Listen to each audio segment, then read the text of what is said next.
ओम सभी को महिला पतंजलि योग समिति द्वारका की निशुल्क कक्षा में आप सबका स्वागत है। विशेष स्वागत डॉक्टर हिमांशु पोपली जी का। आप हड्डी रोग विशेषज्ञ हैं।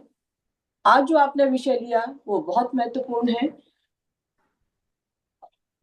हड्डियों में जो कमजोरी आ जाती है उनका घनत्व कम हो जाता है और आसानी से हड्डियां टूटने लगती हैं। उसका हम उसके जो संकेत है वो क्या है और उनका हम निवारण कैसे कर सकते हैं, तो बहुत ही महत्वपूर्ण विषय है। ऑस्टियोपोरोसिस इसको बोलते हैं। तो बहुत ही महत्वपूर्ण विषय है। डॉक्टर साहब का स्वागत है। और मैं दीपन जी से रिक्वेस्ट करूंगी कि आपका परिचय हम सब साधकों को कराएं। जी। जी, थैंक यू। एक तो डॉक्टर हिमांशु पोपली जी का बहुत बहुत धन्यवाद है। कल बहुत शॉर्ट नोटिस पर सर ने ओके किया अपना हमारी क्लास के लिए आज। Thank you sir. और डॉक्टर हिमांशु पोपली जी, जैसा कि दीदी ने बताया था कि उनका जो विषय है ऑस्टियोपोरोसिस के संकेत, लक्षण, कारण और निवारण के बारे में है। आपकी शिक्षा एमबीबीएस महात्मा ज्योतिबा रोहिलखंड यूनिवर्सिटी बरेली से हुई है, एमबीबीएस की। और एमएस ऑर्थो में आप गोल्ड मेडलिस्ट हैं बरेली इंटरनेशनल यूनिवर्सिटी में। और आपने डिप्लोमा किया हुआ है इन स्पोर्ट्स मेडिसिन स्विट्जरलैंड से। और गुरु Govind Singh government hospital Tagore garden में आप सीनियर रेजिडेंट के रूप में भी कार्य कर चुके हैं। और इसके अलावा बाबा साहेब अंबेडकर मेडिकल हॉस्पिटल रोहिणी में भी आपने काम किया हुआ है। और आपकी जो विशेष रुचि है वो स्पोर्ट्स पर है। और आप 94 के बोर्न है।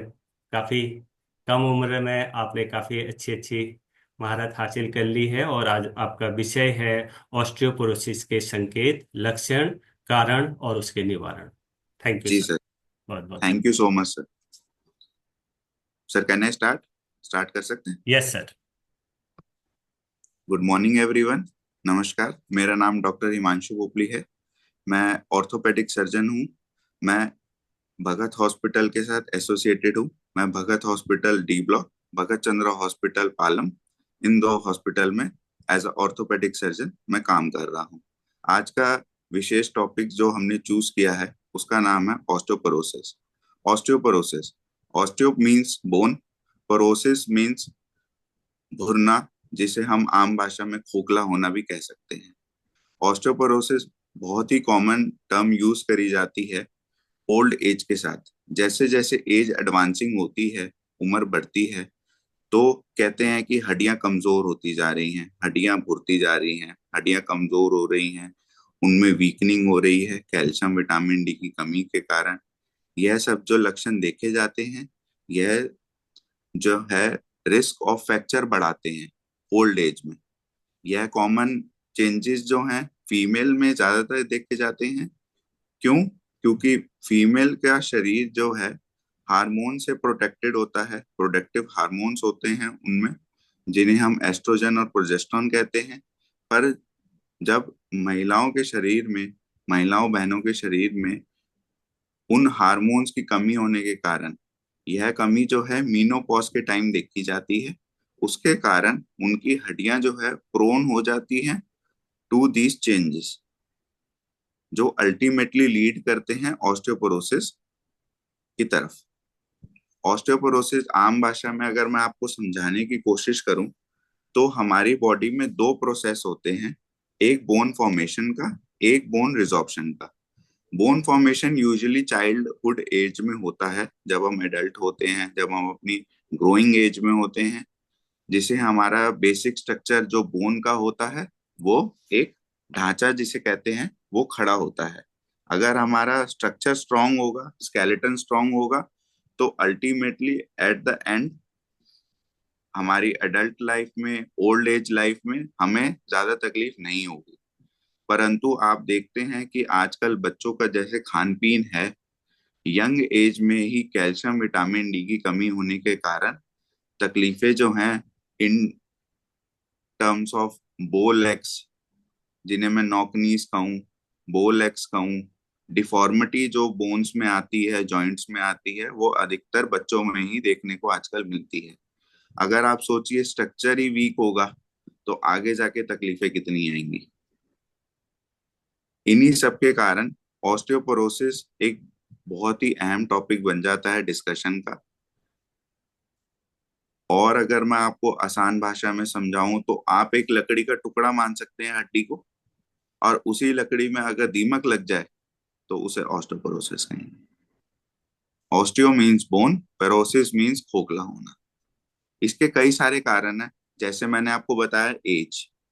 एज जैसे कि इरिवर्सिबल कॉज है, उसको आप चेंज नहीं कर सकते। एज तो देखिए बढ़नी ही है, ठीक है, पर यह चेंजेस जो है मेल्स में, आदमियों में 60 साल की उम्र के बाद देखे गए हैं।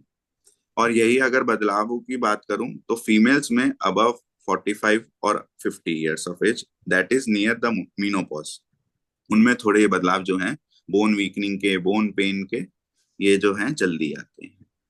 और मैं फैक्टर्स की बात करूं जो कि मेरे हिसाब से रिवर्सिबल हैं, अगर हम उन पे काम करें तो हम उन्हें चेंज कर सकते हैं, अपने लाइफस्टाइल में ढाल सकते हैं, जिनसे ऑस्टियोपोरोसिस की दिक्कत आगे नहीं है। जैसे कि अल्कोहल का सेवन करना, स्मोकिंग, इन सब के कारण भी ऑस्टियोपोरोसिस जो है आगे जाके एडवांसिंग जल्दी होता है और आपको परेशान कर सकता है। या फिर आपको कोई लंबी बीमारी जैसे कि लीवर की, किडनी की, या फिर डायबिटीज, या फिर थायराइड, कोई ऐसी बीमारी है जिसके कारण आपका मेटाबॉलिज्म डिस्टर्ब हो रहा है, क्योंकि ये ऐसी बीमारियां हैं इनका हर आपके शरीर के अंग पे प्रभाव है, चाहे वो हड्डियां हों, मांसपेशियां हों, आपकी नसें हों, आपके जोड़ हों। तो ultimately at the end of the result आपकी जो बोन्स है वो वीक हो जाती हैं। और अगर मैं बात करूं, कुछ ऐसी दवाएं हैं, जैसे यंग पीपल जो हैं, जो जिम गोइंग हैं या कुछ फिजिकल एक्टिविटी करते हैं, एथलीट्स हैं, वो स्टेरॉइड का सेवन करते हैं। स्टेरॉइड देखिए आपको शॉर्ट टर्म में आपको जरूर अर्ली रिजल्ट दिखाएगा, बट लॉन्ग टर्म में वो आपके लिए फायदेमंद नहीं है। आप अगर स्टेरॉइड का सेवन करते हैं यंग एज में, ठीक है, स्मार्ट दिखने के लिए, अट्रैक्टिव दिखने के लिए, बट लॉन्ग टर्म में वह आपकी हड्डियों को खोखला कर देगा, जिसे हम ऑस्टियोपोरोसिस कहते हैं। या फिर ऐसे और भी ड्रग्स हैं, जैसे सीजर्स के लिए मेडिसिन चलती हैं, गैस वगैरह के लिए मेडिसिन चलती हैं, पीपीआई जिन्हें हम कहते हैं। अगर यह आप दवाइयां लॉन्ग टर्म के लिए इनका सेवन करते हैं तो यह आपको, आपके शरीर को, आपकी हड्डियों को खराब कर सकती है। और जैसे कि आप डाइट में अगर मैं बात करूं, हाई सॉल्ट इनटेक करते हैं, जैसे नमक का ज्यादा सेवन करते हैं या कैफीन ज्यादा लेते हैं, कॉफी लवर हैं, तो यह भी आपका एक ऑस्टियोपोरोसिस का कारण हो सकता है। आपकी प्रोटीन डाइट कम है, आप वेजिटेरियन हैं, वेजिटेरियन में भी आप ना दाल ले रहे हैं, ना पनीर है, ना सोयाबीन है, मतलब there is no source of protein in your diet, क्योंकि प्रोटीन ही हमारा basic building block of body है, चाहे वो मसल्स के लिए कह लो, चाहे वो बोन्स के लिए कह लो। अगर वह नहीं होगा, प्रोटीन की डाइट में कमी होगी, उसकी डेफिशिएंसी होगी, तो अल्टीमेटली आपको ये जो ऑस्टियोपोरोसिस की दिक्कत है यह जल्दी हो सकती है। अब प्रिवेंशन की अगर मैं बात करूं, यही सब कारण जो हैं, अगर मैं इनमें कुछ ना कुछ बदलाव करूं, जैसे स्मोकिंग नहीं करें, अल्कोहल का सेवन नहीं करें, कोई स्टेरॉइड जैसे कि ये जो हार्मफुल ड्रग्स होते हैं इनका सेवन ना करें, अगर आपको कोई कोमॉर्बिडिटीज है जैसे कि डायबिटीज, हाइपरटेंशन, थायराइड, जो भी मैंने बताया, कोई आप ड्रग्स लेते हैं गैस के लिए, अपना सीजर्स के लिए, तो वह अपने डॉक्टर से जरूर टाइम टू टाइम मिले, उनका टॉक्सिक, उनका इनटेक ना करें, ताकि वह आपके शरीर को खराब ना करे इन लॉन्ग टर्म। और कैफीन, सॉल्ट, इनका सेवन अधिक ना करें। एक भरपूर मात्रा में हर चीज शरीर के लिए जरूरी है और होनी भी चाहिए, बट कोई भी चीज अगर एक्सेसिव इनटेक करी जाएगी तो वो लॉन्ग टर्म में आपको जरूर परेशान करेगी। अगर इनकी मैं जांच की बात कर लूं कि ऑस्टियोपोरोसिस आपको पता कैसे चलेगा, तो इनके सिम्टम्स होते हैं कि आपको बोन पेन होगा, मल्टीपल जॉइंट पेन होगा, आपको क्रैकिंग साउंड्स आएगी, आपको लथार्जिकपन महसूस होगा, आप सुबह उठेंगे आपकी पिंडलियों में ऐंठन रहेगी, आप वॉकिंग नहीं रहेंगे। ये सब के कारण जो है आपको ऑस्टियोपोरोसिस का पता लग सकता है सिम्टम्स। और इन्हीं के कारण अगर आप डॉक्टर्स को विजिट करते हैं, वह एक्सरे कराएं, वह आपके कुछ बेसिक टेस्ट जैसे कि कैल्शियम, जैसे कि vitamin D, phosphorus, alkaline phosphatase, ये सब जो टेस्ट हैं इनसे भी वह पता लगा सकते हैं। पर स्पेसिफिक टेस्ट जो ऑस्टियोपोरोसिस के लिए करते हैं यूजुअली डॉक्टर्स, उन्हें हम कहते हैं डेक्सा स्कैन। यह स्कैन में हम आपकी बोन मिनरल डेंसिटी को मेजर करते हैं स्पेसिफिक लेवल पे, जैसे कि हिप जॉइंट, जैसे कि लोअर बैक, जैसे कि हील बोन। इनमें स्पेसिफिकली आपका जो बोन मिनरल डेंसिटी होती है, आपकी हड्डियों में जो कैल्शियम और विटामिन डी की मात्रा है, वो एक नॉर्मल इंडिविजुअल से कंपेयर करी जाती है। अगर यह टेस्ट में स्कोर जो आपका आता है, जिसे हम टी स्कोर कहते हैं, लेस देन 2.5 स्टैंडर्ड डेविएशन से कम है, तो आप ऑस्टियोपोरोसिस के शिकार हैं। ऑस्टियोपोरोसिस देखिए साइलेंट किलर की तरह एक्ट करता है, वो आपको पता नहीं लगेगा, आपकी बॉडी में स्टार्ट हो जाएगा और with the time, with the years, not months, not days, सालों लग जाते हैं, ऑस्टियोपोरोसिस चलता रहता है, चलता रहता है।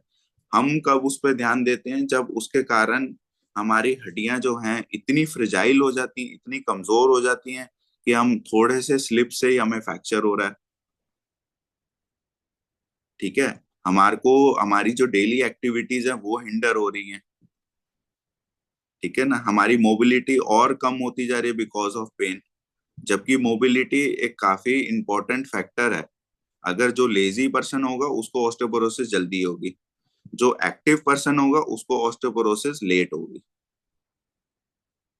ठीक है ना, जो बेड रिडन पेशेंट होते हैं, आप उनमें देखते हैं कि उनकी बॉडी में कहीं ना कहीं स्वेलिंग, और उनको छूने से ही, मसल पे टच करने से ही, स्किन में टच करने से ही उनको पेन्स होते हैं, करवट लेते पेन होते हैं। क्योंकि ऑस्टियोपोरोसिस के कारण जब बोन वीकनिंग होती है, मसल, नर्व सब एट द एंड अल्टीमेटली आपके अफेक्ट होते हैं। और अगर जैसे ओल्ड एज में जो भी आपके घर में आपके पिताजी, माताजी, ओल्ड एज में कोई भी आपके अगर घर में है जिनकी एज ज्यादा है, आप उनको ऑस्टियोपोरोसिस के लिए जरूर चेक करवाएं आपके नियर बाय ऑर्थोपेडिक सर्जन से, फिजिशियन से। और अगर उनको ऑस्टियोपोरोसिस है या ऑस्टियोपोरोसिस का आपको लगता है लक्षण है, तो आप उनकी डाइट इंप्रूव करिए, आप उनको प्रोटीन रिच डाइट दीजिए, आप उनको मोबिलिटी के लिए प्रमोट करिए, मोटिवेट करिए, ताकि वह चलते फिरते रहें, अच्छा लें, अच्छा खाएं। और कुछ मेजर्स आप ले सकते हैं जिनमें रिस्क ऑफ ऑस्टियोपोरोटिक जैसे फ्रैक्चर्स होते हैं वो ना हो। आप उनको स्टिक का यूज दे सकते हैं, आप उनको एंटी स्लिपरी मैट्स वगैरह घर पे लगा सकते हैं ताकि वो स्लिप ना करें, फ्रैक्चर्स का रिस्क ना हो। रात के टाइम लैंप का सेवन कर सकते हैं। और आप उनको जैसे ब्रेसेस प्रोवाइड कर सकते हैं, जैसे हम बैक के लिए बेल्ट देते हैं और वॉकिंग एड देते हैं, वॉकर वगैरह, ताकि उनको सपोर्ट रहे, एटलीस्ट वो बेड रिडन ना रहे, वो थोड़ा सा मोबाइल अगर रहेंगे तो यह तकलीफें जो हैं और कम होंगी। क्या आप सुन पा रहे हैं? जी सर जी। जी आ जी रही है, सुन, आवाज आ रही है, आवाज क्लियर है। बिल्कुल आ रही है। जी सर। और अगर मैं इनके ट्रीटमेंट की बात करूं सर, कि अगर ऑस्टियोपोरोसिस हो गया है, ट्रीटमेंट क्या है इसका? ट्रीटमेंट जैसे कि मैंने बताया, आप प्रिवेंटिव मेजर्स के साथ ट्रीटमेंट इसका स्टार्ट कर सकते हैं in form of calcium supplements, vitamin D supplements, और वह सब चीजें जो आपकी हड्डियों के लिए जरूरी हैं। इनमें पैराथायराइड हार्मोन का भी बहुत अच्छा रोल है। पैराथायराइड हार्मोन हमारा ये जो कैल्शियम मेटाबॉलिज्म है, इसको ऑस्टियो रिजॉर्प्शन एक्टिविटी को कम करता है एंड फॉर्मेशन को बढ़ाता है। हड्डी का भुरना कम करेगा और हड्डी में जो स्ट्रेंथ है, जो फॉर्मेशन से आनी है, उसको इम्प्रूव करेगा अगर हम उसको लो डोज में देते हैं। वह इंजेक्शन जो है पेन की फॉर्म में आता है और आप उसको डेली जो है अपना अम्लाइकस के अराउंड, नाभि के अराउंड या फिर अपनी जांग पे लगा सकते हैं, जैसे कि शुगर वाले मरीज इंसुलिन का इंजेक्शन यूज करते हैं। इसका काफी अच्छा रोल देखा गया है ऑस्टियोपोरोसिस में। और इंजेक्शंस आते हैं जो कि 6 महीने के इंटरवल पे लगते हैं, जैसे कि डीनूसुमैब आता है, और साल के इंटरवल पे लगते हैं, जोलिड्रोनिक एसिड आता है। और भी काफी सारी मेडिसिन हैं जो कि हम इसमें यूज करते हैं। बट मेडिसिन जब हम यूज करेंगे तो उसका अफेक्ट आने में, उसका रिजल्ट आने में टाइम लग सकता है। वह मेडिसिन जो हैं आप वीकली भी एडवाइस करते हैं, डेली भी एडवाइस करते हैं, depending upon the patient convenience. And और अगर मैं इसके ट्रीटमेंट की बात करूं तो आप डाइट हो गया, आप अपना एक्टिविटीज, जैसे कि मैंने बताया, आप जितना मोबाइल लेंगे उतना ऑस्टियोपोरोसिस होने के चांसेस कम है। एंड और और तो बस sir, that is all about हमारे ऑस्टियो। हम लोग डेली उस रूटीन में योगा और इन चीजों को करते हैं, तो इसके लिए आप इसमें कितना वो मानते हैं कि योग और इसमें इसका कितना क्यूर है, ये भी। बिल्कुल सर, योग तो हर बीमारी को प्रिवेंट करने के लिए जरूरी है। योग से जो आपका मेंटल हेल्थ अच्छी रहेगी, देखिए अगर मैं मेंटली स्ट्रांग हूँ तो मैं बड़ी से बड़ी डिजीज को भी फाइट कर लूंगा। हम ऐसे पेशेंट भी देखते हैं जो कि जिन्हें बहुत ही मतलब ट्रेन एक्सीडेंट हो गया, उनके दोनों पैर उसमें चले गए, उनको हाथ की ऐसी कोई इंजरी होगी, मशीन इंजरी होगी, उनकी हाथ की उंगलियां कट गई, बट वो मेंटली इतना स्ट्रांग होते हैं, मेंटली इतना साउंड करते हैं कि वो उससे भी फाइट कर लेते हैं, चाहे कैंसर पेशेंट्स ही क्यों ना हो। कैंसर पेशेंट्स होते हैं, कोई कोई सरवाइव करता है, कोई कोई नहीं करता। करते हैं वो मेंटली स्ट्रांग होते हैं, they are able to fight that disease through their mental health. क्योंकि अगर हमारी मेंटल हेल्थ अच्छी होगी तो हमारी फिजिकल हेल्थ ऑटोमेटिकली अच्छी होगी। और योग में तो इन दोनों पे ही फोकस करा जाता है, इन दोनों पे ही हम जो है कंसंट्रेट करते हैं, इन दोनों के लेवल पे, बैलेंस पे, जो इनका एक ऑरा मेंटेन करता है, जो योग पर्सन होता है अपने अराउंड, तो उसके बिहाफ पे, उसके कारण जो आपकी फिजिकल हेल्थ में भी इम्प्रूवमेंट आती है, नो डाउट आपको ऑस्टियोपोरोसिस में भी हेल्प करेगी। और यही मैं अगर बात करूं कि जो मेंटली वीक पेशेंट होते हैं, देखिए उन्हें कोई डिजीज होती नहीं है। ऐसे भी पेशेंट हैं उन्हें कोई डिजीज नहीं है, बट वो सोच सोच के अपने पे बीमारी लगा लेते हैं। वो इतना ओवर थिंक करते हैं, हर चीज पे इतना स्ट्रेस लेते हैं। देखिए स्ट्रेस लेंगे, ओवर थिंक करेंगे, मेंटल हेल्थ आपकी वीक होगी, आप डिप्रेशन, साइकोलॉजी से रिलेटेड जो आपकी डिजीजेस हैं, डिप्रेशन, एंजाइटी, ये सब आपको होंगी। और अल्टीमेटली आप एक साइकिल में लैंड करेंगे जो कि एक बीमारी से दूसरी, दूसरी से तीसरी, तीसरी से चौथी, और चौथी से पहली। और आप अगर एक ठीक करने जाएंगे, आप उसके कारण दूसरे पे प्रभाव है, दूसरा ठीक करने जाएंगे उसका तीसरे पे, तीसरे से चौथे पे, चौथे से पहले पे। तो योग का जो हमारी जिंदगी में जो रोल है, जो प्रभाव है, वो तो एशियन टाइम से सर चलता आ रहा है। और इसके बहुत अच्छे रिजल्ट्स हैं, चाहे वह कोई भी बीमारी हो, आपके मस्कुलोस्केलेटन सिस्टम से रिलेटेड, चाहे वो बोन्स की हो, जॉइंट्स की हो, अर्थराइटिस की हो। आपकी मेंटल हेल्थ अच्छी रहती है, आपकी फिजिकल हेल्थ अच्छी रहती है, आप अल्टीमेटली जो है एक बेटर नॉर्मल लाइफ जो है उसको व्यतीत करते हैं, जो कि पेन फ्री होगी और जो कि फुल ऑफ मोबिलिटी होगी। थैंक यू डॉक्टर साहब, काफी सुंदर तरीके से आपने इस ऑस्टियोपोरोसिस के बारे में लोगों को समझाया, जो भी साधक हमारे साथ जुड़े हुए हैं, करीब 46-47 के आसपास के हैं। अब जी सर। मैं गुजारिश करूंगा कि यदि किसी का कोई क्वेश्चन हो, कि डॉक्टर काफी अच्छा नॉलेज है ऑर्थो का, और बहुत सारे लोग तो सर सर्वाइकल से भी जूझ रहे हैं, उस वजह से भी योग में आदमी तब आता है आज के स्थिति के अनुसार जब वो किसी न किसी चीज से इफेक्ट हो जाता है, आकर के वो उसको रोकने की कोशिश करता है।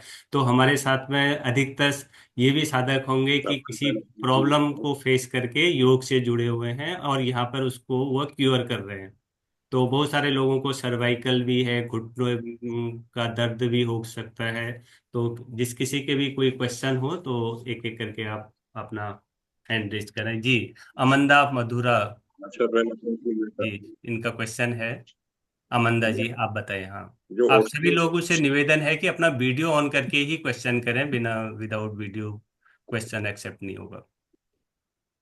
अच्छा सर, एक्चुअली मैं जो सुमित बोल उठते रहा बैठते हूँ। में जो हड्डियों वो में मेरी चटन की आवाज आती है, ये क्या है? सर मैं सुमित उठने बोल रहा हूँ, और आपने बैठने। मेरी सॉरी, मैं पूछूं क्वेश्चन है। हाँ जी जी जी। नमस्ते। तो मैं ये पूछ रहा था कि मेरे को डॉक्टर साहब से बात करनी थी कि राजीव दीक्षित जी ने, जो कि योग में रामदेव जी के साथ में है, आयुर्वेद में एक दवाई है जो कि बोलते हैं कि गन्ने के रस के साथ चूना, चूना सर्टेनली आई थिंक वो क्या करता है, वो कैल्शियम एब्जॉर्प्शन में हेल्प करता है। गर्ल्स जब मेनोपॉज रीच करती हैं तो उसके बाद उनका estrogen I think levels down हो जाते हैं, जिसकी वजह से उनका I think one of the function है कि कैल्शियम एब्जॉर्प्शन नहीं होती। कैल्शियम आप टैबलेट ले लें बहुत सारे, लेकिन वो एब्जॉर्ब नहीं होता, वो सीधा वो बॉडी में एक्सक्रीट हो जाता है। तो उस एब्जॉर्प्शन के लिए आई थिंक वो बोलते हैं कि हम लोग जो भी दवाइयां देते हैं वो हेल्प करती है कैल्शियम एब्जॉर्प्शन के लिए। ठीक है, तो चूना जो है वो एक घरेलू अवेलेबल है, और वो कई सारे वात के रोगों को ठीक करता है, इंक्लूडिंग ऑस्टियोपोरोसिस। ये राजेश दीक्षित जी ने बोला है। वैसे आप तो एलोपैथी में है, but still I wanted to know कि क्या ये आपके लिए क्या ये इफेक्टिव होगा या नहीं होगा, कि अगर देखिए हम गन्ने के शायद रस इसकी से चूना नेक्स्ट लें। प्रॉब्लम है। आप बिल्कुल सही कह रहे हैं। यूजुअली होता क्या है, कैल्शियम का इनटेक हम करते हैं, कैल्शियम हम रेगुलरली लेते हैं। जरूरी नहीं है कैल्शियम सप्लीमेंट, बट डाइट के थ्रू ही हम कैल्शियम का सेवन जो है वो कहीं ना कहीं सोर्स हमारा होता है। चाहे हम दूध लें, चाहे हम दही लें, चाहे हम मक्खन लें, पनीर लें, किसी ना किसी माध्यम से हमारी बॉडी में कैल्शियम जो है वो भरपूर मात्रा में होता है। बट क्या वह कैल्शियम मेरी हड्डियों तक पहुंच रहा है? क्योंकि हड्डियों के लिए बेसिक जो फंडामेंटल यूनिट है वो कैल्शियम है। उसको कैल्शियम चाहिए ही चाहिए अपनी ग्रोथ करने के लिए, अपने आप को मेंटेन करने के लिए। ठीक है। एक तरीके से आप ये मान सकते हैं कि जैसे पिलर आप घर बनाते हैं तो सीमेंट जो चाहिए होता है नींव रखने के लिए, पिलर खड़े करने के लिए, ऐसे ही आपकी हड्डियों में जो है कैल्शियम की जरूरत होती है। और कैल्शियम की एब्जॉर्प्शन के लिए आपकी बॉडी में जो मेन सोर्स बताया गया है वह है विटामिन डी। विटामिन डी अगर आपकी बॉडी में डेफिसिट होगा, जो कि अर्बन पॉपुलेशन में, हम दिल्ली जैसे शहर में अगर रह रहे हैं, तो इस टाइम पे 90% ऑफ द पॉपुलेशन में विटामिन डी की डेफिशिएंसी है। बिकॉज सनलाइट एक्सपोजर बिल्कुल जीरो है। ठीक है ना, because of our busy lifestyle. ठीक है ना। आ, और विटामिन डी अगर बॉडी में नहीं होगा तो कैल्शियम एब्जॉर्प्शन नहीं होगा। आपकी हड्डियों तक कैल्शियम जो है वह विटामिन डी ही लेके जाता है। विटामिन डी अगर डेफिशिएट होगा तो आपकी हड्डियों तक कैल्शियम नहीं पहुंचेगा। बाकी आप बात कर रहे हैं चूना और गन्ने के रस की, उसके लिए मैं उस पर कमेंट नहीं कर पाऊंगा कि उसका कैसा रिजल्ट है, कि वो एब्जॉर्प्शन में हेल्प करता है कि नहीं। बाकी मैं इस बारे में जरूर एक बारी पढ़ूंगा, और अगर मुलाकात होती है तो बाद में आपको इस बारे में क्लैरिटी और अच्छी उस पर मैं आपको समझा पाऊंगा कि इनका श्योर क्या सर। रिजल्ट है। बाकी अगर आप एब्जॉर्प्शन की बात करते हैं तो विटामिन डी आप लेवल अपना चेक करवा सकते हैं। उसका जो डोज है वीकली चलती है 60,000। आप उसको आप उसका सेवन कैप्सूल की फॉर्म में भी कर सकते हैं, सिरप की फॉर्म में भी कर सकते हैं, सैशे की फॉर्म में भी कर सकते हैं, जो आपको कंफर्टेबल हो। वीकली इसकी डोज होती है 60,000 की, जो कि मेंटेनेंस डोज है। ठीक है ना। और मेरी आपसे गुजारिश है, बेटर है कि आप सनलाइट एक्सपोजर लें, और सनलाइट एक्सपोजर भी अर्ली मॉर्निंग सनराइज के टाइम, या फिर लेट इवनिंग सनसेट के टाइम, क्योंकि इसी समय जो है सबसे ज्यादा विटामिन डी हम एब्जॉर्ब कर पाते हैं और सबसे ज्यादा मात्रा में होता thank you sir. Okay sir, thank you. है जी। Thank you. नेक्स्ट कोई आईफोन से जुड़े हुए हैं, नाम उनका है नहीं, आप अपना नाम भी बताएं प्लीज, कहाँ से जुड़े हैं ये भी बताएं। गुड मॉर्निंग सर, मेरा नाम सीमा बालियाना है। गुड सर मैं मॉर्निंग। कुछ विटामिन डी का सोर्स जो सनलाइट के अलावा कुछ और भी क्या है क्या सोर्सेज कोई?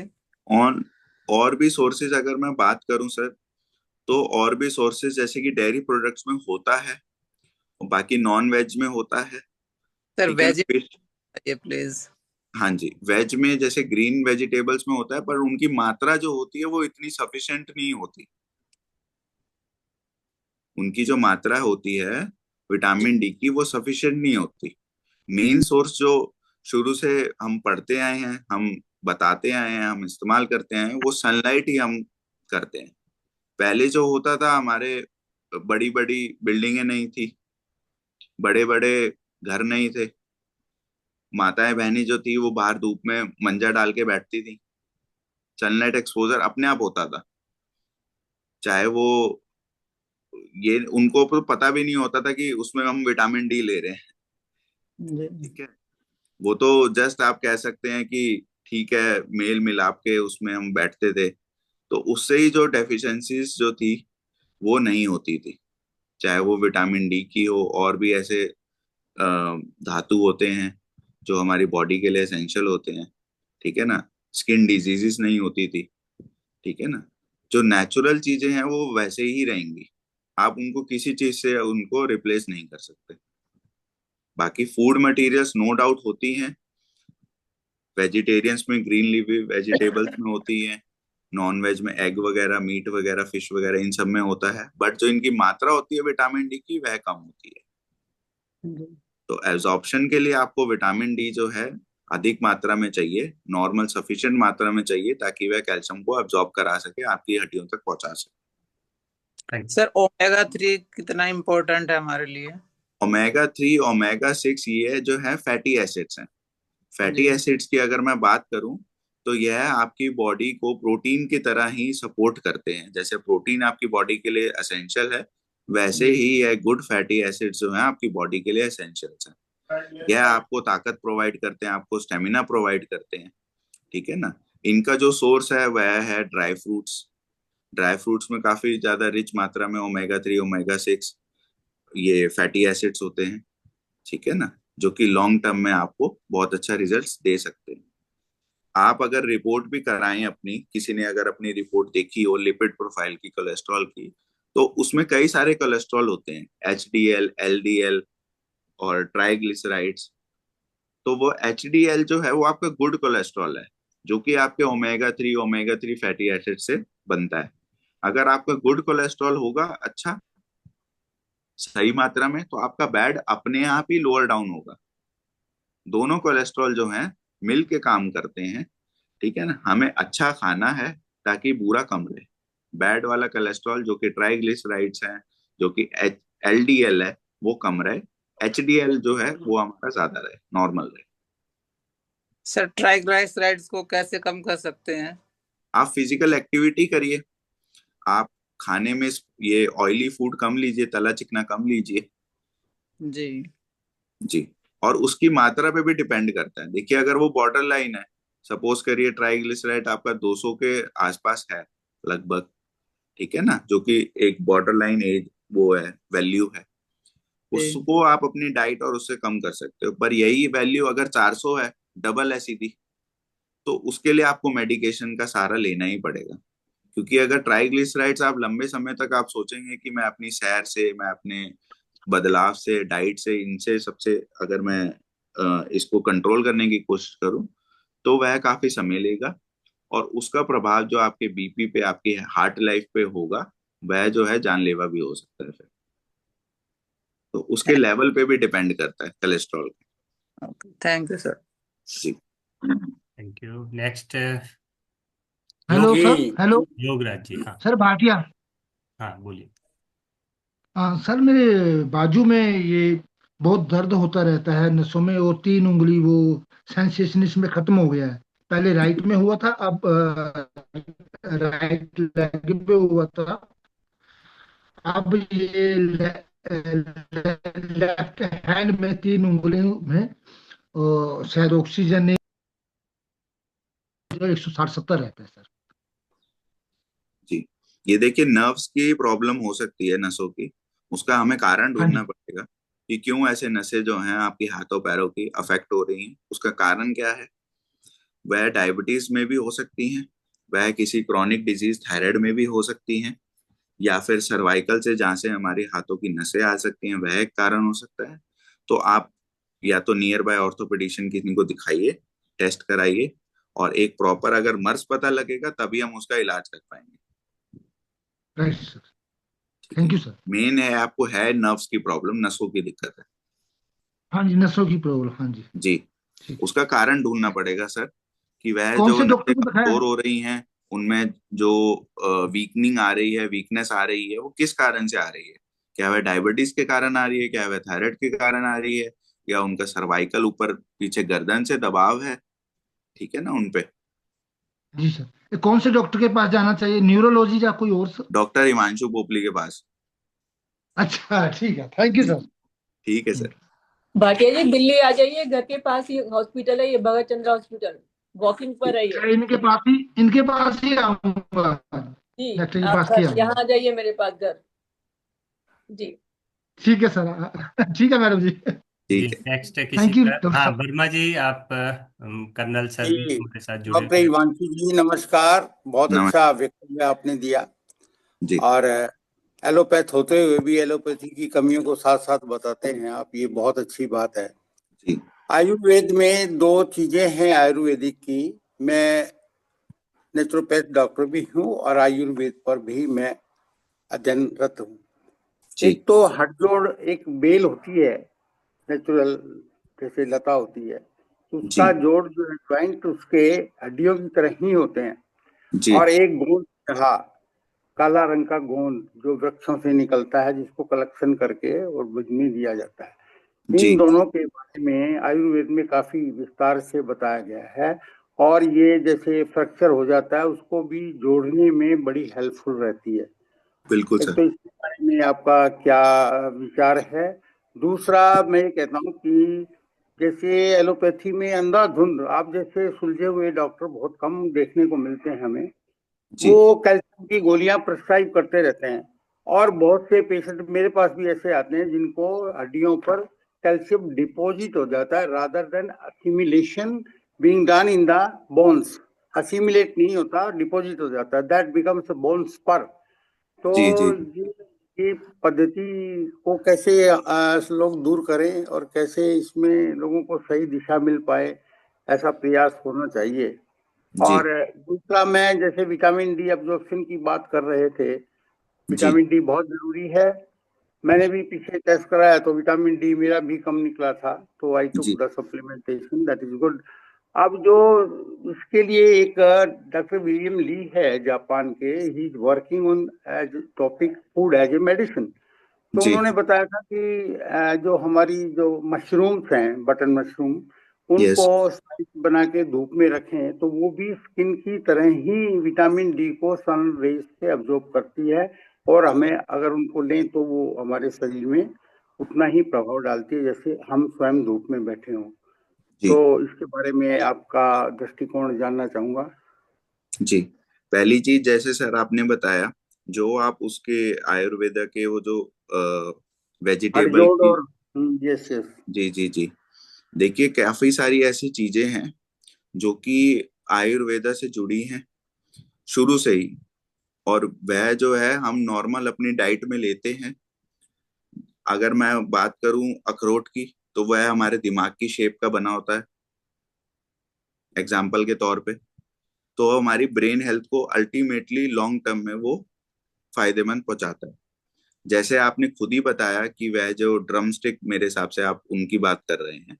नहीं ठीक नहीं, है। दम से संजना है, वो भी उसके अंदर भी अच्छे न्यूट्रिएंट्स होते जी। हैं। जी। जी। ये हड़जोड़ एक अलग, मेरे पास इस समय पता नहीं लगा था कि कल आप आ रहे हैं, मैं यहाँ पे दिखा देता वीडियो पे। जी। तो वो तो एक पौधा होता है, बेल की तरह ऊपर चढ़ता जी। जी। है, जी। और उसके भी जोड़ काफी ज्वाइंट अच्छे है। बेनिफिट्स हैं आपकी हेल्थ के लिए, आपके जोड़ों के लिए। ठीक है। जी। तो और ये फर्मेंटेड। जो आपकी फर्मेंट। बॉडी की शेप का है, जैसे जी आपने जी बताया जी। कि उनकी जो बोन की तरह और जॉइंट की तरह वो है, वो अल्टीमेटली वो आपको लॉन्ग टर्म में जो आपको फायदा देगा। जी ठीक है ना, आपके जोड़ों के लिए, आपकी बोन हेल्थ के लिए। जहां तक कैल्शियम की बात आप कर रहे थे विटामिन डी के लिए, देखिए कैल्शियम अंधाधुंध देना कोई सही बात नहीं है। बिल्कुल आपने सही कहा कि डॉक्टर्स जो हैं, चाहे वो गवर्नमेंट हॉस्पिटल हो चाहे वो प्राइवेट हो, कोई भी दवाई लिखेंगे साथ में कैल्शियम, साथ में कैल्शियम, साथ में कैल्शियम।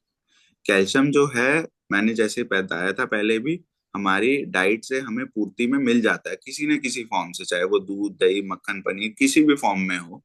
वह कैल्शियम जो है हमारी बॉडी में होता है। आप अगर अपना नॉर्मल कैल्शियम का लेवल भी कराएंगे अपने शरीर में तो वो नॉर्मल आएगा। बट क्या वह कैल्शियम हड्डियों तक पहुंच रहा है, उसके लिए मैंने जैसे आपको बताया था vitamin D is most essential. तो विटामिन डी का आप टेस्ट कराएं, विटामिन डी का सेवन करें अगर वह डेफिसिट है, rather than taking abundant amount of calcium supplements. क्योंकि कैल्शियम सप्लीमेंट्स आप ये मत सोचिए कि वो हड्डियां ही बनाते हैं। कभी कभार कैल्शियम सप्लीमेंट्स हमारी जो वेसल्स होती हैं, जो हमारी नसें होती हैं, खून जिनमें हमारा ट्रेवल करता है, वेसल्स जिसको हम कहते हैं, उनमें भी कभी कभी एक्यूमुलेट होने लग जाता है, कभी कभी मांसपेशी में एक्यूमुलेट होने लग जाता है अगर हम उसको एक्सेस मात्रा में लें। जी जी, तो बहुत अच्छा। स्पेशली हार्ट पेशेंट में आप कैल्शियम का मिसयूज ना करें। और अगर आप कैल्शियम सप्लीमेंट ले रहे हैं, आपको हार्ट डिजीज है, तो अपने डॉक्टर को जरूर जो है इस बारे में बताएं और उसके रिलेशन में ही वो कैल्शियम सप्लीमेंट या कोई भी और सप्लीमेंट लें। एक प्रश्न और, जैसे नर्वस सिस्टम के बारे में अभी आपने कुछ जिक्र किया था जी आपका, क्योंकि बाहर भी एक्सपोजर है, जी तो उसके बारे में मैंने पढ़ा, प्रयोग तो नहीं किया है। जैसे सेंसरी डिप्रिवेशन टैंक बनाए जाते हैं, एंटी ग्रेविटी फ्लोटेशन टैंक, जी। जिसमें we are cut off from the gravity, और उसका फिर नर्व्स पे क्या इम्पैक्ट आता है? देखिए पीपल सर, आप क्लेम।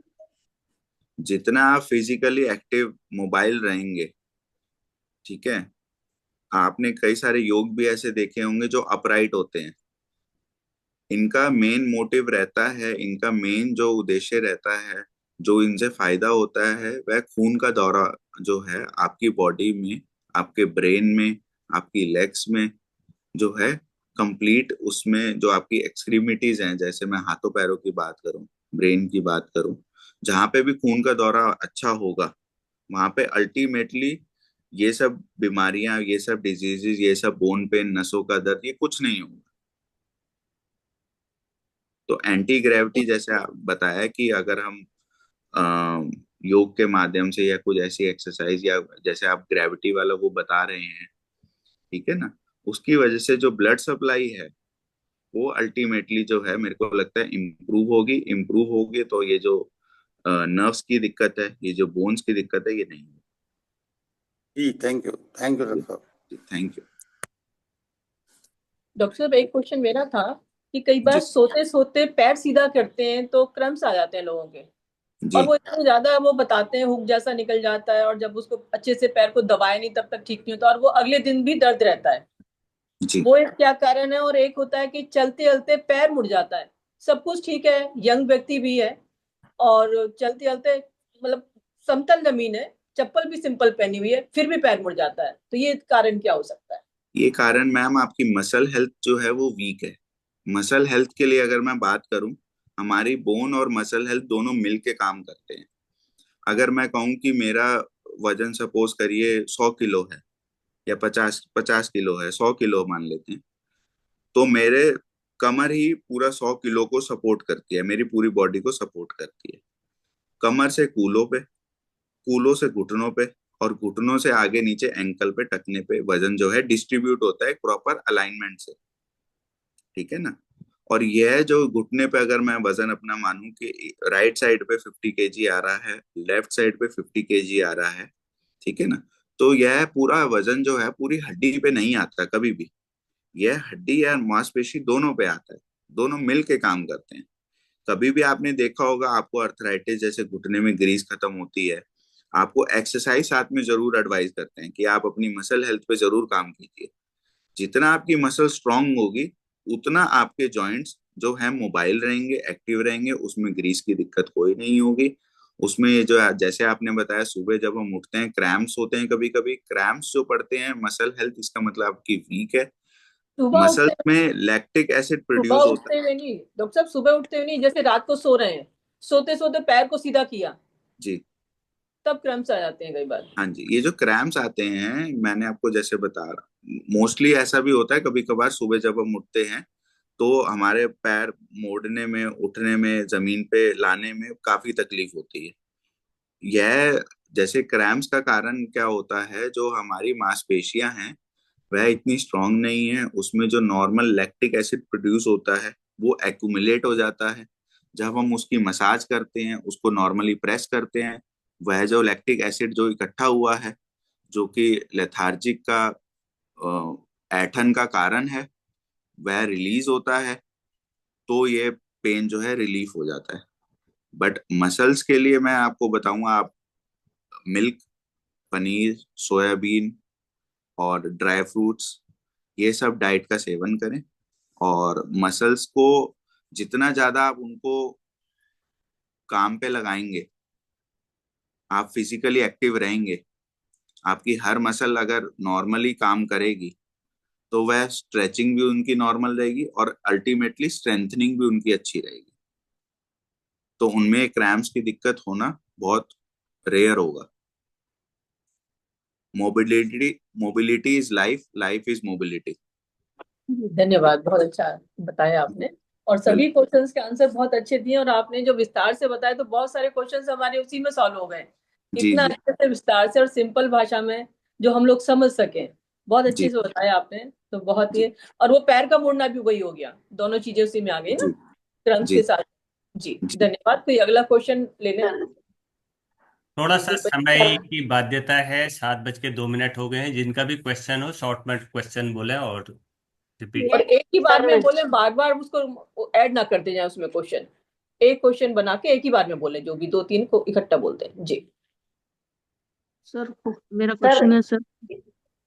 सर मेरा क्वेश्चन है कि मैं एसिडिटी की दवाई लेती हूँ, 12-13 साल से दे रही हूँ उसको। उसकी वजह से मेरे घुटने और पैर और उंगलियों में दर्द है। किस वजह से है? मैं 53 इयर्स की हूँ। जी, जैसे आप 53 ईयर्स की हैं मैम, आपको एसिडिटी की दिक्कत, आप अगर अपने डॉक्टर को कंसल्ट करें, ठीक है ना, दवाई से ज्यादा आप अपने कुछ ऐसे बदलाव अपने जीवन में लाएं, अपनी दिनचर्या में लाएं, जिससे एसिडिटी की प्रॉब्लम हो ही ना, आपको मेडिसिन लेने की जरूरत ही ना पड़े। ऐसे बदलाव, एसिडिटी देखो हमारे पेट का मैकेनिज्म ऐसा है कि हर 2.5-3 घंटे में एसिड पेट में निकलना ही निकलना है, प्रोड्यूस होना ही होना है, आपके डाइजेशन ऑफ फूड के लिए, आपको आपके खाने को पचाने के लिए।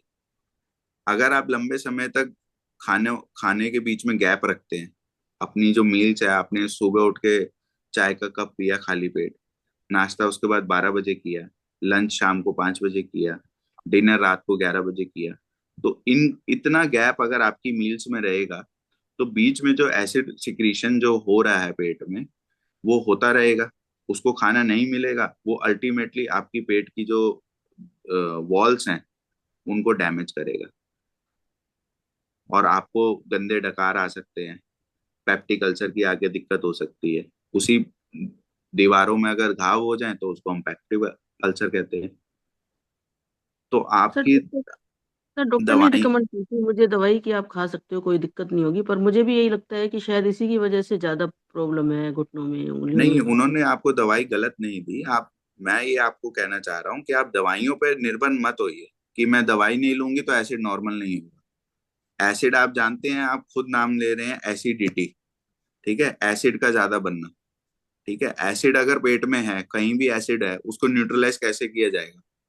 बेस डाल के कुछ ठंडी चीज, आप ठंडा 1 गिलास दूध पी लीजिए, आप ड्राई फ्रूट ले लीजिए, आप कोई फल का सेवन कर लीजिए, कोई सीड्स ले लीजिए, मखाने ले लीजिए, चलते फिरते आप कुछ भी खा लीजिए, थोड़ी देर में, थोड़ी थोड़ी देर में खाए, तो ये आपको दिक्कत नहीं होगी। आप अपना लाइफस्टाइल थोड़ा चेंज करिए, थोड़ी थोड़ी देर में कुछ ना कुछ सेवन करें, ये जिससे थोड़ी एसिड देर का एसिड जो आपके पेट में रिलीज हो रहा है वह जो है न्यूट्रलाइज हो जाए। डॉक्टर साहब, थोड़ी दवाई देर, लेना। 2 घंटा, 1.5 घंटा, कितना गैप रखना चाहिए? 2 से 2.5 घंटे का।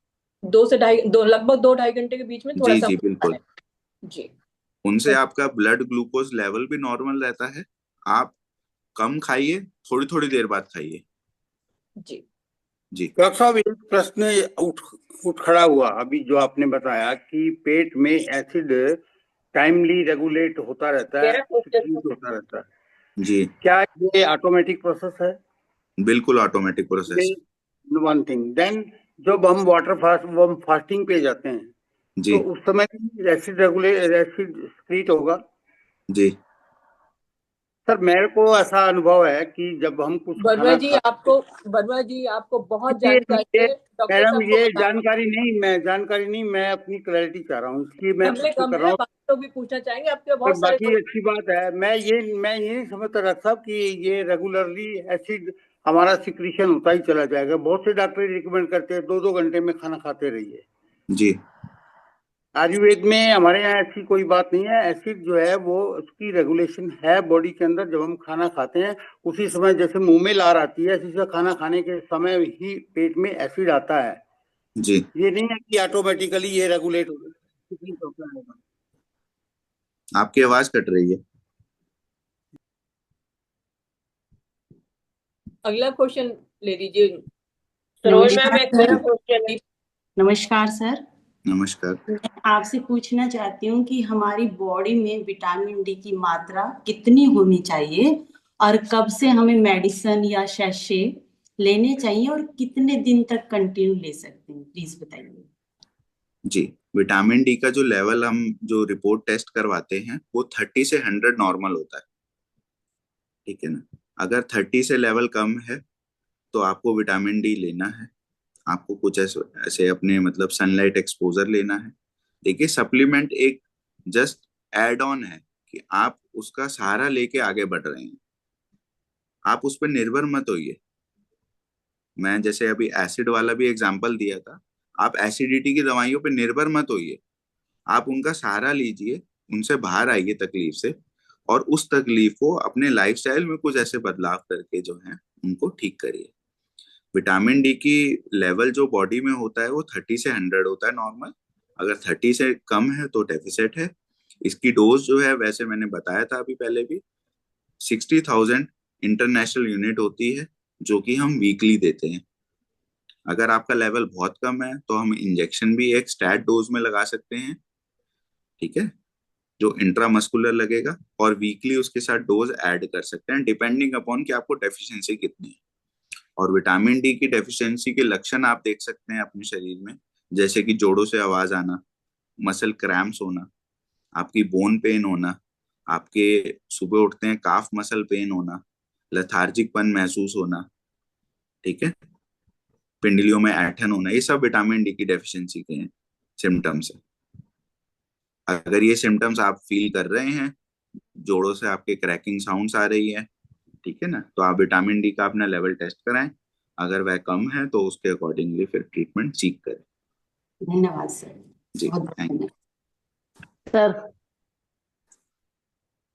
सरोज सर जी, ये जो हड्डियों, मेरा क्वेश्चन है मैडम, एक मिनट।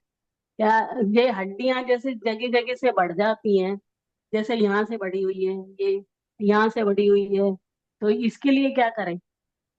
देखिए मैम, ये तो एज रिलेटेड प्रोसेस है, डीजनरेटिव प्रोसेस कहते हैं इसको। जैसे जैसे आपकी एडवांसिंग एज होगी, आप ये देखेंगे कि आपकी स्किन भी जैसे टाइट थी वो लूज होती हाँ है। ठीक है, आपके हाँ, हेयर्स कलर में फर्क आता है, आपके फर्क पाचन पड़ता में फर्क आता है। ठीक है, आपकी मांसपेशियां कमजोर होती हैं। ऐसी ही हड्डियों में भी कुछ बदलाव होते हैं। हड्डियों में जैसे मैंने बताया बोन रिजॉर्प्शन, हड्डियों का खोखला होना, है। जो हमारा आज का टॉपिक है, बोन रिजॉर्प्शन होना ही है एडवांसिंग एज के साथ। बोन जैसे कोने तो कोने से बढ़ जाती है जैसे आपने बताया, वह एक हाँ जी, नॉर्मल डीजनरेटिव प्रोसेस है। तो इसके लिए क्योंकि करें क्या हम लोग? इसके लिए आप गर्म पानी का सिकाई कर सकते हैं। ठीक है ना, उनसे दिक्कत कुछ नहीं होती। उनसे दिक्कत अगर वह ज्यादा बढ़े तो वह मांसपेशी को इरिटेट कर सकते हैं, उसके कारण आपको पेन हाँ हो सकता हाँ हाँ जी, होता है। है। जी, उसके कारण जो है आपको मांसपेशी को इरिटेट कर सकती हैं वो। ठीक है ना, उसके कारण पेन होता है। तो आप अबंडेंट मात्रा में कैल्शियम का सेवन भी ना करें, आप अपना विटामिन डी का टेस्ट कराएं, और अगर आपको किसी स्पेसिफिक पॉइंट पे ऐसे दिक्कत हो रही है तो उसका एक्सरे करा के अपने ऑर्थोपेडिक सर्जन से मिलें। थैंक यू, बहुत बहुत धन्यवाद। आदरणीय शांता तनेजा जी भी हमारे ग्रुप में जुड़ी हुई हैं, जो हमारी ग्रुप की सीनियर अधिकारी हैं। मैडम, आप कुछ कहना चाहती हैं? ओम। ओम जी। मेरा सौभाग्य है कि मैं डॉक्टर हिमांशु को आज सुन सकी। जी, पहले मैं थैंक यू। किसी और क्लास में जुड़ी हुई थी, तो मेरे को एकदम संडे का ध्यान आया। कई बार बहुत बिजी होती तो मैंने 6:45 बजे ऑन किया, पर बहुत अच्छी। देखो, हर समय इंसान को, मेरा मानना है, विद्यार्थी बने रहना चाहिए। जी किसी न किसी से कुछ ना कुछ सुनने को मिल जाता है। जो अक्सर मैं लोगों को भी कहती हूँ, एक वर्ड आप पकड़ लो डॉक्टर साहब का, लाइफ इज मोबिलिटी। अगर आप मूवमेंट करते रहोगे, चलते फिरते रहोगे, थोड़ा सा, मैं चाहती हूँ कि इवन 60 के बाद, मैं 70 कहने लगी थी, 60 के बाद आप स्वयं अपनी मालिश खुद करें। उससे क्या होगी, आप जब मालिश ऐसे बाजू में करेंगे, मोस्टली लेडीज की क्या होती है, ये जगह ना हेल्दी हो जाती है, मोटी हो जाती है, तो आप इसको ऐसे ऐसे रब करो, काउंट करके 100 बार। थोड़ा सा पेन वाला तेल ले लो, एड़ियों में कहीं ना कहीं जहां आपको पेन है वहां लगाएं। तो उससे क्या होगा कि आप अपने शरीर को मोबाइल करोगे, अपने ही हाथ से मालिश करोगे, आपके हाथ की भी एक्सरसाइज हो रही है, मालिश भी मिल रही है, उसको तेल भी मिल रहा है। ये सब चीजें डॉक्टर साहब ने बहुत अच्छी जानकारी दी। मैं ज्यादा चीजें रिपीट करूंगी तो वर्मा साहब ने भी बोला सहजना की फलियां खाओ, ये खाओ, सब हमें सब कुछ मालूम है।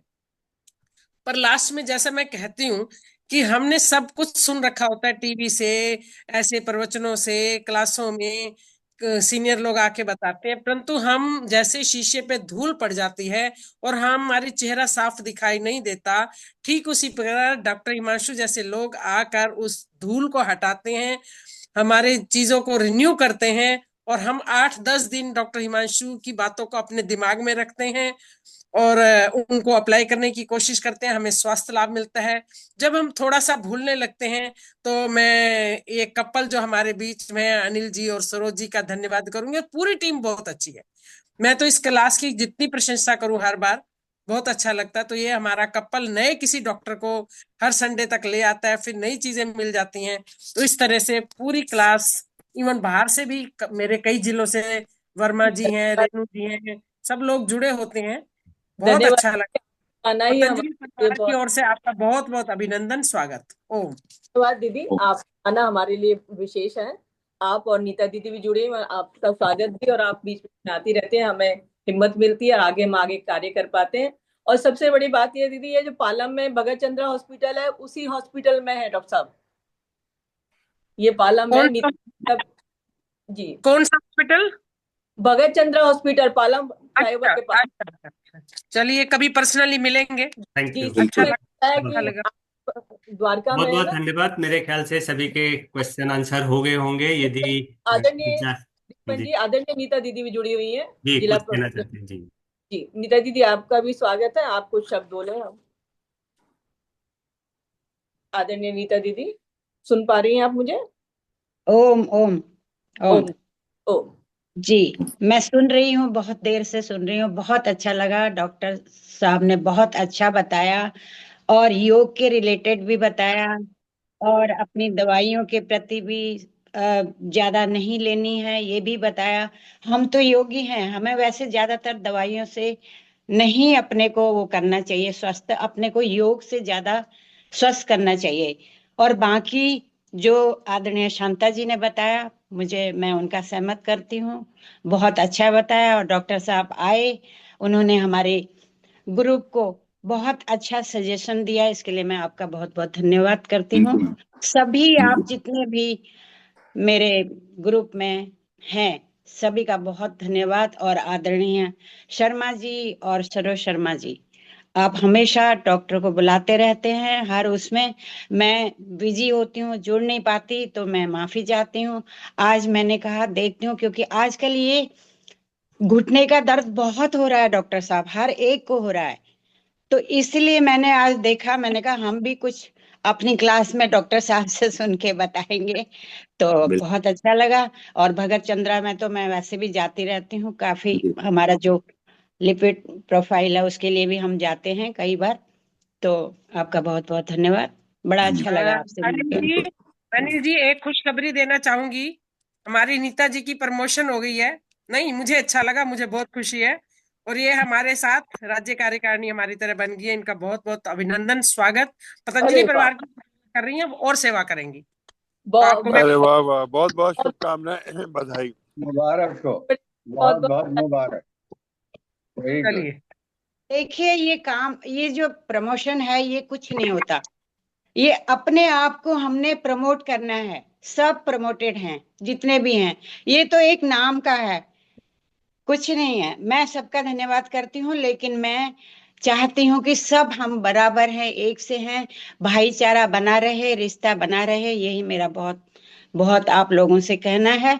और जो शांता जी ने बोला, आपका बहुत धन्यवाद। लेकिन मैं चाहती हूँ कि काम करो अपना, बाकी मुझे कुछ नहीं चाहिए।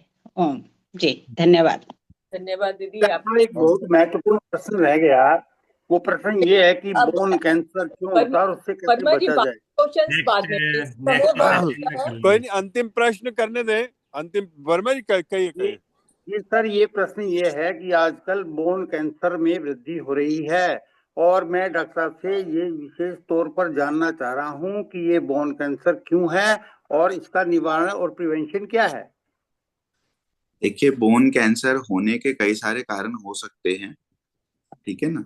बोन कैंसर कुछ ना कुछ ऐसी आपकी हड्डियों में बदलाव हुआ है, ठीक है। वो जेनेटिक भी हो सकता है और वो एक्वायर्ड भी हो सकता है। जेनेटिक मतलब कुछ आपके आपके जो बेसिक सेल्स जो होते हैं उसमें कुछ ऐसे बदलाव हुए हैं जिनके कारण जो नॉर्मल ग्रोथ थी वह नॉर्मल ग्रोथ नहीं हुई है, वह एबनॉर्मल ग्रोथ हुई है। उसके कारण आपको बोन ट्यूमर की, कैंसर की शिकायत हो सकती है। और जो एक्वायर्ड, अगर मैं चेंजेस की बात करूं, लाइफस्टाइल की बात करूं, तो वो उसको एनहांस कर सकते हैं। अगर वो साइलेंट है तो उसको जगा सकते हैं, उसको प्रमोट कर सकते हैं। अंतिम में हम पहुंच चुके हैं। डॉक्टर अनिल सर, आप कुछ कहना चाहते हैं? उसके बाद हम जी करा। नहीं नहीं, बहुत बहुत धन्यवाद। हिमांशु जी ने तो आज सारी, बिल्कुल प्रारंभ से लेकर क्या कारण हो सकते हैं, क्या निवारण हो सकता है, किस किस तरह के रोग हैं, बहुत अच्छी जानकारी दी है। Thank you sir. बहुत आभार इनका। हम तो सिर्फ यही इनको अनुरोध कर सकते हैं कि 2 महीने में, 3 महीने में कभी समय हमारे लिए निकालें, और सब इतने सब लोग जो है उससे लाभान्वित हुए हैं। तो हम बिल्कुल। चाहेंगे कि आपका समय, यद्यपि थोड़ा सा और समय है, सुबह सुबह आपको तकलीफ दी हमने, नहीं तो नहीं अगर आप सर। समय निकाल सके तो बहुत अच्छा रहेगा। जी जी अनिल सर। जी, हिमांशु जी जैसे यंग लोग जब सेवा करते हैं, मैं इसको सेवा कहूंगी, तो सेवा करते हैं तो मुझे बहुत अच्छा लगता है कि हमारे भारत का भविष्य बहुत अच्छा है। जी फिर से थैंक यू। अभिनंदन।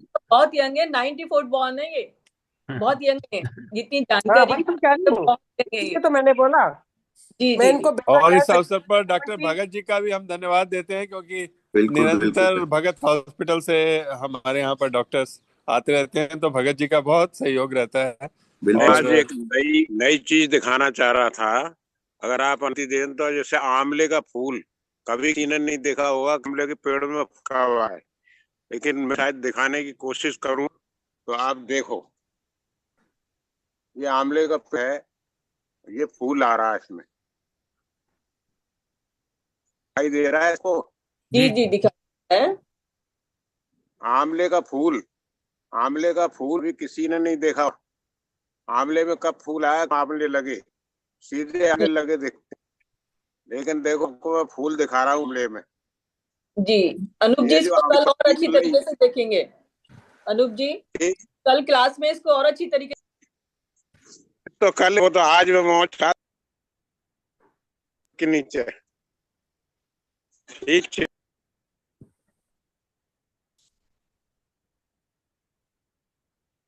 जी, thank you very much doctor Himanshu ji, आपने काफ़ी थैंक अच्छे यू सर। जानकारी दी, और बहुत शॉर्ट नोटिस पर आपने हमारा ये सेशन स्वीकार किया था। बहुत बहुत धन्यवाद आपका। आगे भी, थैंक यू सर। फ्यूचर में भी यदि कोई इस तरह की हमें ज़रूरत पड़ी तो हम आपको कहेंगे। बहुत बहुत धन्यवाद। क्लास समापन करने से पहले मैं शांति पाठ के साथ हम क्लास समापन करते हैं।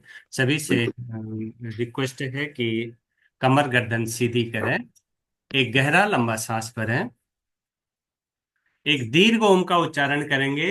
शांति पाठ। भरे गहरा लंबा सांस। ओम।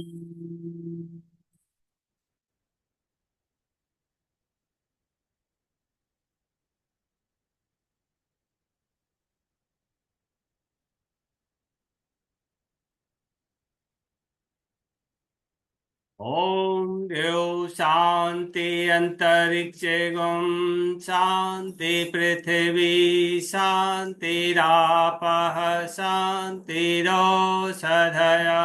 शांति वनस्पतयः शांतिर्विश्वे देवाः शांति ब्रह्म शांति सर्वज्ञं शांति शांतिरेव शांति सामा शांतिरेधि। ओम शांति शांति शांति। दोनों हाथों को आपस में जोड़ें। धन्यवाद करें उस प्रभु का। धन्यवाद आप सभी आत्माओं का जो इस पटल पर जुड़े हुए हैं। घर्षण करें दोनों हाथों से और उसको अपने मुखमंडल पर लगाएं। आप सभी का दिन शुभ हो, मंगलमय हो, इसी कामना के साथ कल सुबह 5:30 बजे फिर मिलते हैं। Thank you very much. बहुत बहुत धन्यवाद। Thank you all very much. Thank you, Dr. Saab. Wonderful. I met you also in Delhi, so that's good. Thank you, Dr. Sir. Thank you, Deep Sir.